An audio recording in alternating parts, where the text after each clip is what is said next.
소시오패스의 가장 첫 번째 특징은 공감 능력의 결여입니다. 누군가가 아파서 병가를 내게 됐습니다. 그런데 소시오패스들은 그러면 그 일은 누가 해요? 내가 그 일 하고 싶지 않은데, 이런 식으로 얘기를 한다는 거죠. 또 혹은 성과를 내고 이걸 이렇게 보고하면은 큰일 날 수가 있으니까 내가 했다고 해. 야, 이게 다 너를 위한 거야. 이거 너 좋자고 하는 거야. 이렇게 생각하게 만든다는 거죠. 그럴 때 상대에게 명확하게 아닌 건 아니라고 흔들림 없이 대처를 하는 게 중요합니다. 그럼 그 사람들이 가만히 있느냐? 그럴 리가 없지 않습니까? 상대를 비난하고 죄책감이 들게 도발을 합니다. 그래서 대처를 해야 되는데, 대처법 중에 가장 무서운 게 뭔지 아세요? 원장님, 요즘 소시오패스에 관련된 이야기가 굉장히 많이 나오고 있어요. 그래서 궁금한데, 혹시 원장님도 소시오패스 받거나 그거에 대한 경험 같은 게 있으신가요? 저는 정확하게 소시오패스를 만나서 고생을 한 적 많지는 않습니다. 그래서 그런 말이 있잖아요. 또라이가 주변에 없으면 네가 또라이다, 약간 이런 말이 있는데, 내가 소시오패스인가? 이렇게 느낀 적이 가끔씩은 있긴 합니다. 그럼 요즘 사람들이 소시오패스에 대해 관심이 많아진 이유가 뭘까요? 요즘이라고 얘기를 하지만 사실 오래전부터 소시오패스 사람들에 대한 공포는 존재하고 있었다고 생각해요. 생각해보면 우리가 옛날에 엄마 아빠가 해주는 동화, 이야기를 들어보면 가장 무서운 게 뭔지 아세요? 호랑이인가요? 귀신인가요? 아닙니다. 사람입니다. 욕심 많은 사람 혹은 무서운 사람, 이런 것들이 공포의 대상으로 등장을 했거든요. 그래서 우리는 오래전부터 이미 사람에 대해서 가장 무섭고 두려워하는 마음이 있죠. 왜냐하면 우리는 사회적인 동물이기 때문에 다른 사람을 끊임없이 만나고 교류하고 거기서 즐거움을 느끼기 때문에 다른 사람에 대한 두려움도 마음속에 많이 내재되어 있습니다. 그게 지금은 전문 용어화돼서 소시오패스, 반사회성 인격장애, 이런 식으로 이제 이름을 붙였지, 사실은 옛날부터 저는 존재하고 있었다 생각하고 있습니다. 오늘 그 소시오패스를 알아볼 수 있는 특징들에 대해서 알려주실 수 있나요? 네, 오늘 소시오패스의 특징에 대해서 한번 얘기해 보도록 하겠습니다. 그리고 그 대처법도 한번 알아보도록 하겠습니다. 그럼 우리가 소시오패스가 뭔지 정확히 알아야 대처나 특징을 제대로 이해할 수 있을 것 같아요. 혹시 소시오패스가 뭔지 좀 설명해 주실 수 있나요?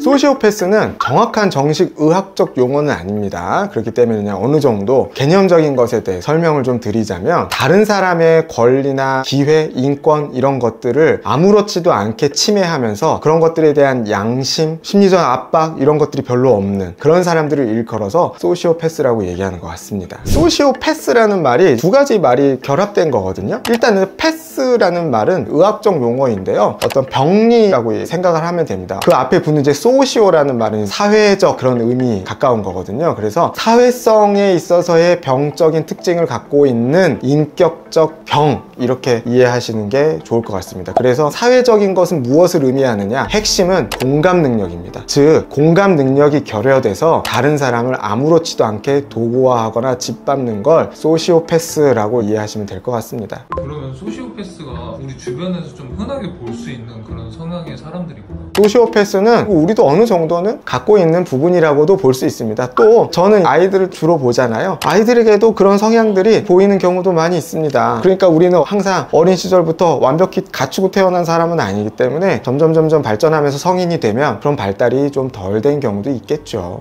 이 특징은 사실 누구나 가질 수 있지만 그 정도의 차이인 거네요. 네, 맞습니다. 이런 특징은 그래서 우리 누구도 어느 정도는 갖고 있죠. 하지만 그런 게 너무나 심하고 다른 사람에게 많은 피해를 끼치는 그런 경우에 소시오패스라고 볼 수가 있고, 전체 인구의 통계적으로 2에서 5% 이런 정도가 있다, 자료들에서 확인이 됐습니다. 요즘으로 치면 한 반에 한 명 정도 이렇게 있다 보기도 합니다. 그러면 그 소시오패스의 특징들에 대해서 좀 알려주실 수 있나요?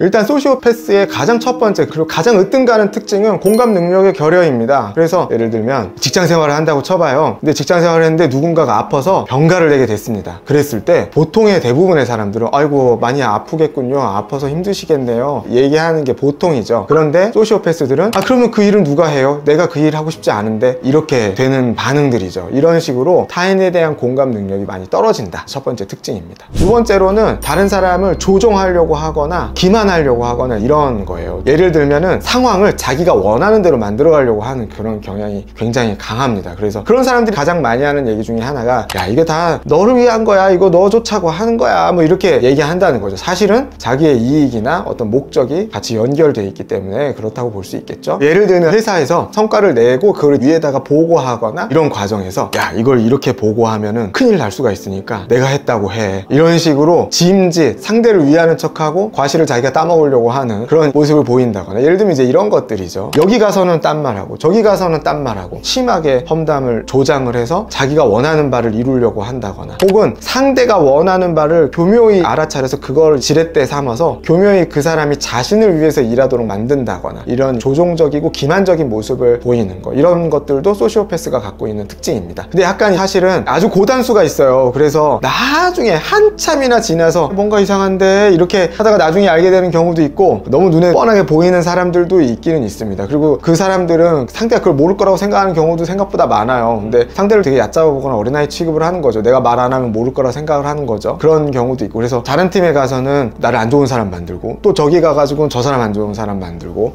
그래서 중간에서 자기 이익을 취하고, 이런 것들도 조종적이고 기만적인 모습이다. 그런 것들이 예가 될 수 있겠습니다. 세 번째로는 원칙이나 규칙 혹은 윤리적인 것들을 굉장히 아무렇지도 않게 생각한다는 겁니다. 예를 들면 요즘 사이버 레카 굉장히 많잖아요. 사이버 레카 굉장히 많은데 그런 사람들이 이런 모습을 굉장히 많이 보입니다. 예를 들면 돌아가신 고인들이 있는데 그 사람의 내밀한 것들, 이런 것들을 다 파헤치고 안 좋은 꼴을 보게 만드는 거죠. 근데 거기엔 항상 대의가 있습니다. 대중들의 알 권리를 위해서, 혹은 진실을 밝히기 위해서라고 하지만, 사실은 진실을 밝히는 목적이라기보단 내 자신이 유명해지는 거, 내가 돈을 벌기 위해서, 혹은 내가 뭔가 더 좋은 자리로 올라가기 위해서, 이런 목적이 밑바닥에 깔려있는 경우가 굉장히 많습니다. 요즘 그리고 그런 것들이 사이버 레카나 이런 사람들에게 굉장히 많이 보이고, 대표적으로 나이트크롤러라는 영화가 있어요. 거기 나오는 주인공 제이크 질레날이 사고 장면 이런 것들을 막 찍어서 언론사에다가 제보하고 막 팔고 하는데, 그 과정에서 사건을 약간씩은 조작을 한다거나 더 자극적으로 보이게 만든다거나, 혹은 자기가 갖고 있는 비디오를 통해서 상대를 조종하려고 든다거나, 이런 모습들이 보이는데, 이런 모습들이 굉장히 소시오패스의 전형이라고 저는 생각을 합니다. 그래서 만약에 소시오패스에 관심 있으신 분들은 나이트크롤러라는 영화를 한번 보시면 훨씬 더 쉽게 이해가 가실 수 있을 것 같아요. 네 번째로는 그런 사람들은 겉으로 봤을 때는 굉장히 매력적이거나 성공한 사람처럼 보인다는 거예요. 왜냐면 입으로는 그럴듯한 말을 했습니다. 대의를 위한, 알 권리를 충족시킨다, 우리 모두가 이렇게 하기 위해서다. 그래서 겉으로 봤을 때는 저 사람 말을 따라야 될 것 같고요, 혹은 저 사람이 말한 대로 해야만 할 것 같고, 그렇게 하면 모두가 좋아질 것 같은데, 사실 누가 가장 좋아지느냐, 그렇게 말을 한 자신이 가장 큰 이득을 얻는다는 게 문제고, 또한 행동에 있어서 일관성이 지켜지지 않고 뒤로는 딴짓을 혹은 반대되는 행동을 많이 한다라는 거죠. 하지만 겉으로 봤을 때 굉장히 윤리적이거나 도덕적이거나 성공하고 있는 사람처럼 보일 수 있다. 그래서 실제로 만나보거나 대화를 해보거나 해보면 남들에게 어떻게 보여지는가에 집착하는 경우가 많아요. 사회적으로 성공하는 것에 집착, 남들이 나를 좋게 보는 것에 집착하는 경우가 많아서 속에는 항상 공허함이나 허전함, 채워지지 않는 어떤 인정 욕구, 이런 것들을 많이 갖고 있는 경우도 많이 있습니다. 이런 특징들을 봤을 때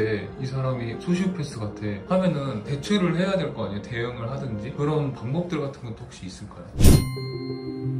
저 사람은 소시오패스야, 가까이 해서는 안 돼, 이렇게 극단적으로 말씀드리고 싶지는 않지만, 그런 성향이 있을 거라고 생각되는 사람 알아차리는 건 일단 첫 번째로는 굉장히 중요한 것 같아요. 말만 번드르르 하고 공감 능력이나 이런 것들이 부족해서 늘 항상 자기 위주로 돌아가는 사람, 너를 위해서라고 얘기를 하지만 실상 알고 보면 그렇지 않은 사람, 또 혹은 반론을 제기하기도 힘들고 끌려가는 느낌이 든다. 이럴 때는 인간관계를 점검해보거나 되돌아볼 필요가 있습니다. 정말 저 사람이 말한 게 맞나? 저 사람의 행동이 정말 나를 위한 것이 맞나? 이런 것들을 객관적으로 볼 필요는 있다고 생각하거든요. 그래서 어느 정도 적당한 거리를 두는 게 저는 필요하다고 생각합니다. 그래서 인지를 하고 나면 그 다음 대처를 해야 되는데, 대처법 중에 첫 번째는 거리두기, 즉 경계 설정입니다. 그래서 상대가 나에게 지나치게 간섭을 하려고 하거나 나를 조종하려고 하는 것에 대해서 아닌 건 아니라고 얘기를 해야 한다는 거, 그게 가장 중요합니다. 그냥 계약직 직원인데 자꾸 이렇게 야간 근무를 강요를 받는다거나, 혹은 근무가 끝나고 나서 둘만 하는 회식, 셋만 하는 회식, 이런 너무 개인적인 회식 있잖아요. 이런 것들을 하면서 우리 좀 친해지자, 뭐 이 정도가 아니라 열정을 보여야지, 너 그렇게 인생 살면 안 된다, 이런 식으로 얘기를 한다는 거죠. 여러분들이 들어도 이상하지 않나요? 너를 위한 거다, 너가 이렇게 해야 발전한다, 이러면서 상대를 착취하려고 하거나 해야 하는 것 이상의 너무 많은 것을 요구하는 것들. 물론 저는 열정이 중요하다고 생각하지만 그건 강요돼서는 안 되는 부분이라고 생각을 합니다. 그렇기 때문에 그런 것들을 강요하는 사람, 이런 것들에 대해서는 부분들은 분명히 문제가 있는 것이고, 그런 부분들에 대해선 제가 시간이 안 돼서 안 되는데요, 그리고 밤에 부르시는 건 저는 불편한데요 라고 잘라버리는 게 더 낫다는 거죠. 그런 부분들이 일단은 좀 필요하다. 그래서 상대에게 명확하게 아닌 건 아니라고 얘기를 해야 된다. 일단 그게 경계 설정입니다. 근데 그럼 그 사람들이 가만히 있느냐? 그럴 리가 없지 않습니까? 당연히 도발을 합니다. 어떻게 도발을 하는가? 상대를 비난하고 죄책감이 들게 도발을 합니다. 너는 그런 식으로 인생을 살아가지고 대체 뭐가 될 것 같으냐? 혹은 내가 널 생각해서 그러는데 그렇게 얘기하면 섭섭하지. 이런 식으로 상대의 감정을 쥐고 흔들거나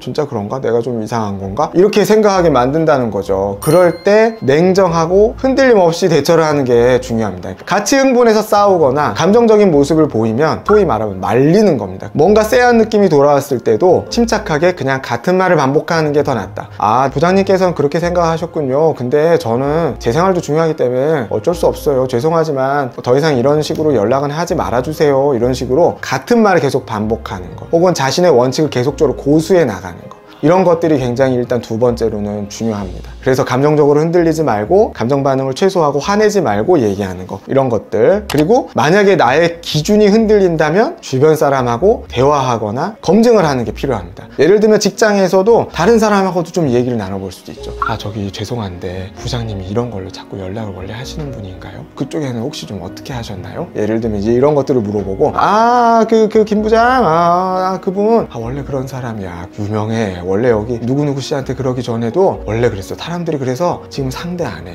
그런 거 대응하지 않는 게 맞는 거야. 이런 식으로 다른 사람들의 반응이나 검증하는 것도 필요합니다. 마지막으로 자기의 마음을 돌아보는 겁니다. 추상적으로 들리시겠지만 내 마음을 돌아본다가 뭐냐면, 소시오패스들이 나를 이용하는 가장 큰 지렛대는 나의 욕망입니다. 나 역시도 성공하고 싶은 마음, 나 역시도 잘 나가고 싶은 마음, 인정받고 싶은 마음, 나의 어떤 결핍감, 이런 것들을 소시오패스들은 굉장히 잘 알아차리고 그런 것들을 지렛대 삼습니다. 그래서 이게 다 너를 위한 거야. 너가 성공할 수 있게 도와주는 거야. 너가 이렇게 하면 내가 이런 것들을 성공할 수 있게 해줄 거야. 이런 것들이죠. 그러면서 교묘히 원칙, 양심, 윤리, 이런 것들을 벗어나도록 강요하게 됩니다. 그게 문제입니다. 그래서 어떻게 보면 소시오패스가 잘못인 게 맞지만, 소시오패스에게 흔들리는 것은 나 자신의 마음 때문이기도 합니다. 내가 너무 급하게 어떤 단계를 뛰어넘어서 성공하고 싶은 마음이 있는 건 아닌지, 내가 갖고 있는 어떤 결핍감 때문에 너무 타인에게 잘 보이려고만 하고 있는 건 아닌지, 이런 자신이 갖고 있는 가치관, 윤리, 양심, 그런 것들을 지키기 위해서 노력하지 않으면 우리를 건드리거나 조정하려고 했을 때 나도 모르게 거기에 응해서 조금씩 인간성이나 공감 능력이나 윤리나 이런 것들을 저버리게 될 수도 있다, 같이. 그렇기 때문에 가장 마지막에는 내가 갖고 있는 가치관, 판단 기준, 그리고 양심이나 윤리를 다시 한번 생각하고 거기서 벗어나지 않기 위해, 원칙을 지키기 위해서 마음을 굳게 다잡고 노력해야 된다는 겁니다. 사실은 그래서 해법은 내 안에 있습니다. 내가 내 기준과 가치관을 지키고 선을 넘지 않기 위해서 항상 주의를 하고 노력을 해야 된다, 저는 그렇게 생각합니다.